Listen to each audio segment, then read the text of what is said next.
Hezký dobrý večer, zdraví vás všechny diváky televize Barrandov. Za malou chvíli se sejdeme na Cibulce, ale vy se podívejte na tuhletu roztomilou pětici, co je tak může spojovat. Hele, Pavel Maslák, mistr světa ve všem, co se týká běhu. Hezký dobrý večer. Večer. Hele, oni mi říkali, Pavle, že nejste moc mluvnej. Mám mít strach, nebo budete vyprávět? Se uvidí, podle nálady.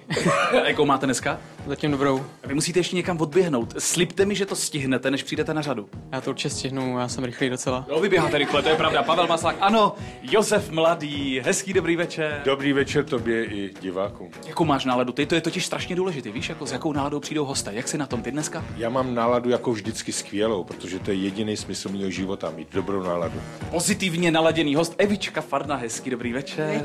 Podařilo se mi ukořistit vás do svého pořadu, jak se těšíte? Těším se strašně moc a děkuji za pozvání. Já děkuji za to, že jste přišla. Ty to sluší. Tak Vincek Navrátil, takhle chceš jít do televize v těchto těch raťasech?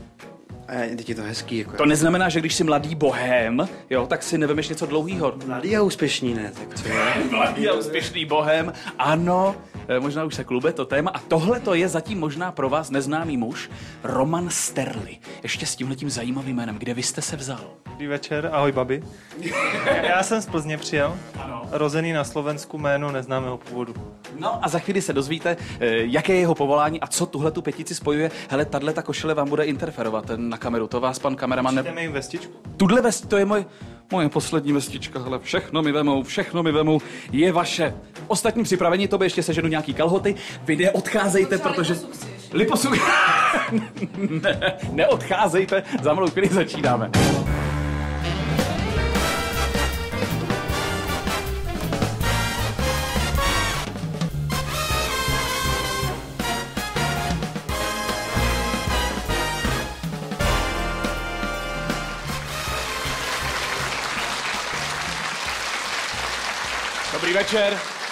Dobrý večer, krásný dobrý večer vám v nabitém pražském divadle u hasičů. Zdravíme vás doma u televizních obrazovek a jsem rád, že jsme se opět po týdnu sešli tady u nás na Cibulce. Teď budu mluvit tedy k vám ze střední a starší generace. Já to vím, že to neustále říkáte, ty mladí nic nedělají, neučí se, pořád jsou na tom internetu, to jsou furt nějaký drogy, alkohol, co z nich bude, my v jejich věku, už jsme uměli jazyky, už jsme byli ženatý a měli 2 děti. Já vás dneska, teď se ozval někdo, to je váš případ. Já vás chci dneska přesvědčit o tom, že to není až tak úplně pravda a že i ta dnešní mladá generace stojí za to. Proto podtitul dnešního Sejdeme se na Cibulce Mladí a úspěšní. Dneska tady opravdu prakticky budu nejstarší, proto jsem rád, že jste dorazili vy všichni, tím se to tak nějak vyrovná. Dámy a pánové, přichází první host dnešního Sejdeme se, slečna Eva Farná. Dobrý den. Zdravím. Můžu vám dát pusu? Ale samozřejmě. Dobrý večer, posaďte se u nás. Já musím říct první věc na začátek. Evičko, vidíme se vlastně prvně téměř takhle jakoby naživo. Sluší vám to? Co do vás furt šijou? Co mají? Sluší vám to? Jste konečně hezká ženská, taky už vám bylo 20? No jo. Co pořád mají s tím? Vždyť jste krásná holka, to je mlíko. To není úplně pravda, ale zároveň jako... Jak jsme se bavili předtím v šatně, já už jsem chválil právě. Ale já jsem člověk, který dělá, co ho baví, má super rodiče, nekouří, nechlastá, nedroguje, má super kluka, má super rodinu, která drží při sobě, což taky v dnešním světě není úplně samozřejmé. Mám se skvěle a jako, tak si nemají co najít na mě, tak si našli to, že nemám 20 kilo i z postelí a hrozně jim to jako vadí, ale já jsem úplně v pohodě prostě. No jistě. Ale furt něco jako a tady co nějaká blbý. vychrtlina nervózní, takhle. Teď jste krásně v klidu, že jo?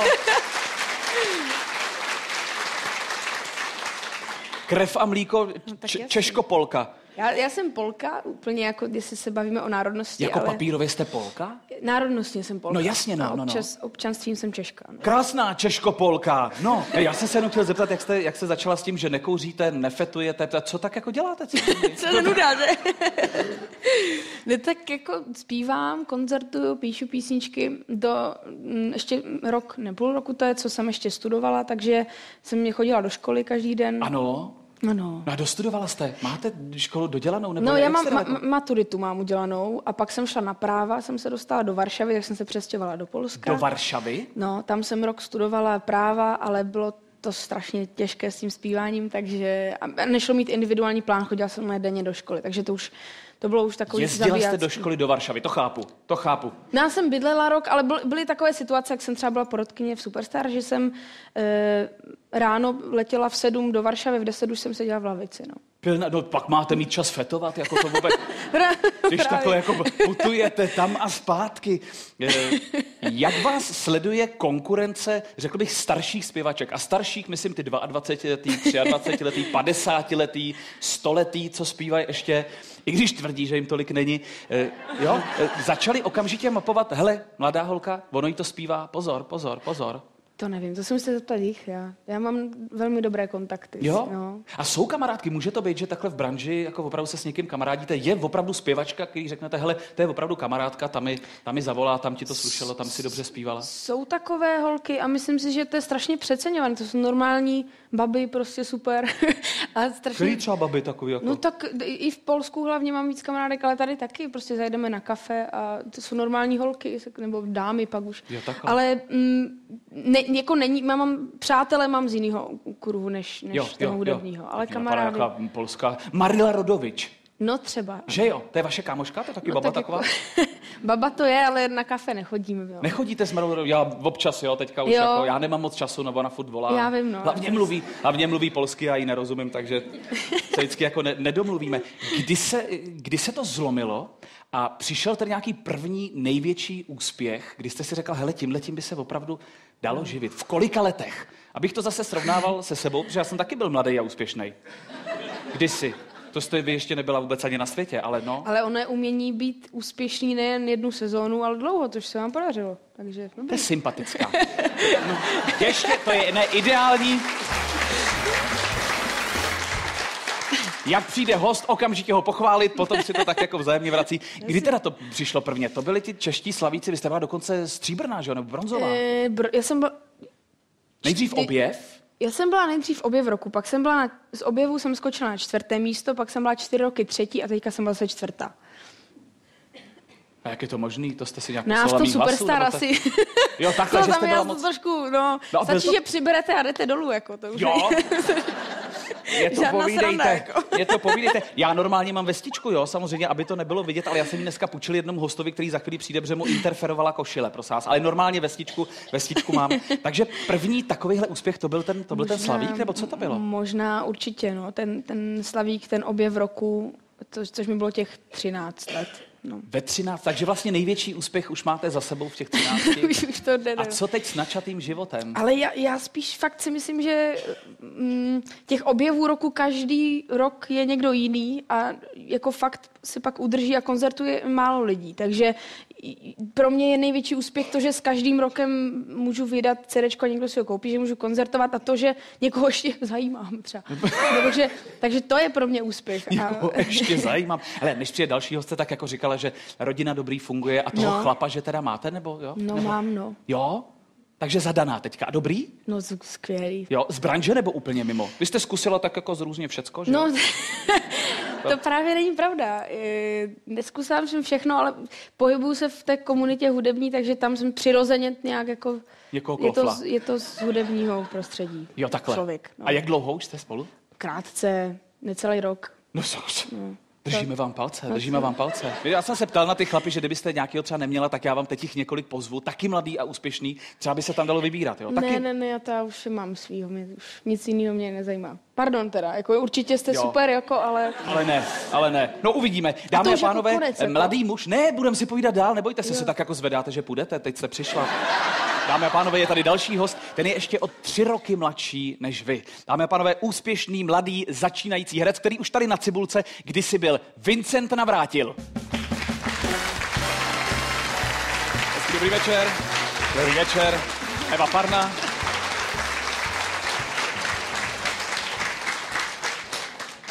Ty nemáš ponožky? Já teď na to koukám, já jsem měl připravený inteligentní otázky a dneska mladý nenosí ponožky? A tak proč, jako přece? Já jsem potom takový svobodný člověk. Nic netrápí. A jakože my, když máme fusek... To je jako okovy u nohou prostě ty ponožky. To je jako trenýrky a podprsenky, to by se prostě nemělo nosit.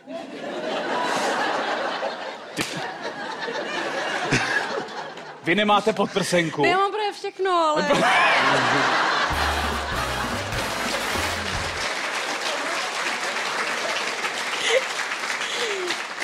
Vy máte dneska podprsenku i trenýrky, i ponožky. To je překvapení, co? To je... Ne, ty si úplně rozklížil debatu, hele, vy mladí. Počkej, takže jako když mám ponožky, tak jsem jako usedlej fotr, jako... Já se omlouvám, no, prostě to mládí přináší změny. No, tak dobře, když jsme u toho, budeme pokračovat dál. Já jsem šel rovnou na pódium, víš, jako a to, ty jsi tam asi 3/4 hodiny honil tu patku, aby Ne, to bylo vůbec takhle ne. jako, jo, takhle, tohle to samo. To mokrý a takhle se to samo udělal. To je Výborně, taková technika. výborně. Tak Vincek samozřejmě možná víte, ale máš ty to rád, když ti někdo představuje syn Veroniky Žilkové? Nemám to rád. Není to tak, jako že řeknou, on je blbej, ale má slavnou maminku? Víš, jako že, Teď jsi to řekl. jo, že, takže nemám to dneska říkat. Ne, děkuju. Ne, tak. Jemu, teď to rychle spočítám, kolik je ti let? 17 let. 17 let, ano. Jaké to je, a ptám se jako Evičky, jaké to je být mladý a úspěšný? Hezký. Ne, je to hezký, ale i když občas prostě dostanu košem, třeba jako tekon od Evičky. Já jsem poslouchal, jak jsme byli odmítnutí všichni vzadu. A měl jsi zálusk? A co jako? Jsem mladý. Normálně trend na boubelky posledně, jako koukám.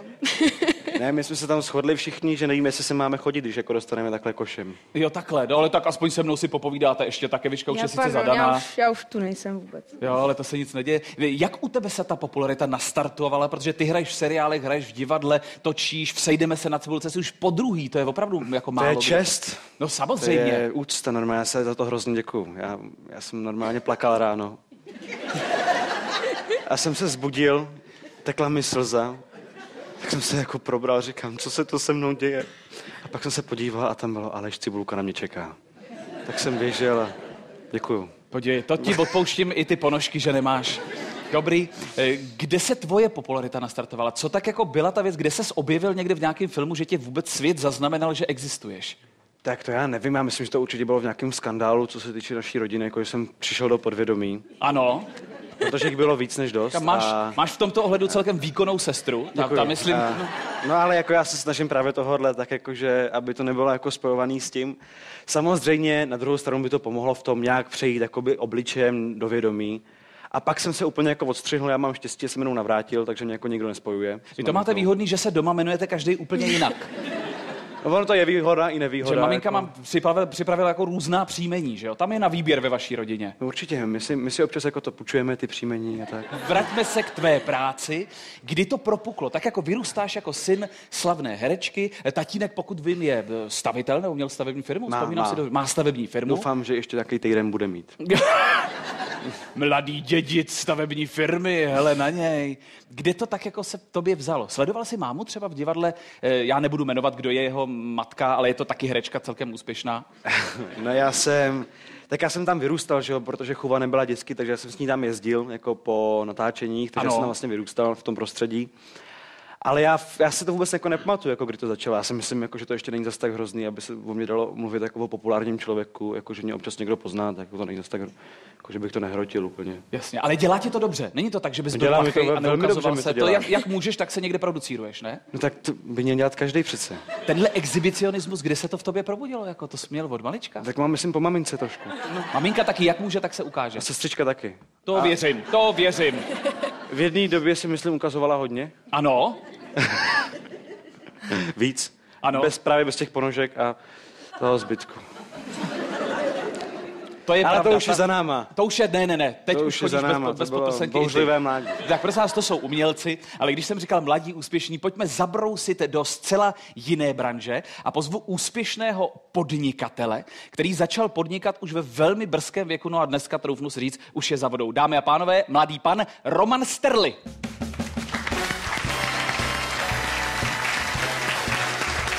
Hezký dobrý večer. Dobrý večer. To je ta moje vestička, co jsem mu počil. Ta je původně... Vidíte, to přijde mladý a úspěšný a přijdu v oblečení. Roman Sterli, tak tady s Evičkou jsme pátrali, jak je to s tou národností. Co to je to Sterli? Vy už máte jako umělecký pseudonym, nebo kde jste to vzal? Já vlastně nevím, kde se to vzalo. Ani babi s dědou mi to nikdy neřekli, ale vždycky... A babi byla taky Sterli? Děda byl Sterli a babi potom to přijala. Taky byla Sterli. A děda přijel odkaď, nebo co to je? Nevím, kamarádi si vždycky dělají srandu, že to je možná někde z Maďarska, ale údajně je to něco německého nebo anglického. Ze světa, ten by se vám nelíbil. Ale jinak narodil jsem se na Slovensku. Na Slovensku, Sterli.